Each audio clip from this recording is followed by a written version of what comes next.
गोविंद भैया का बोला। सुने नहीं बड़ा बढ़िया बजा लेला तू। कौनो भगौना उगौना पे कौनो बजा लेला बड़ा बढ़िया। ऊ तब बजावे लिखा बताओ तनी एगो कोनो गाना बजा देता तनी देखी हमहू।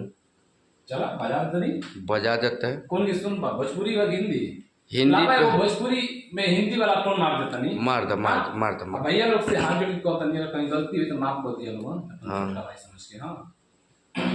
अरे धरती पर चाहे जहाँ तू रहबू, अरे धरती पर चाहे जहाँ तू रहबू, तोहरे हम खुशबू से पहचान ले। धरती पर चाहे जहाँ तू रहबू, तोहरे हम खुशबू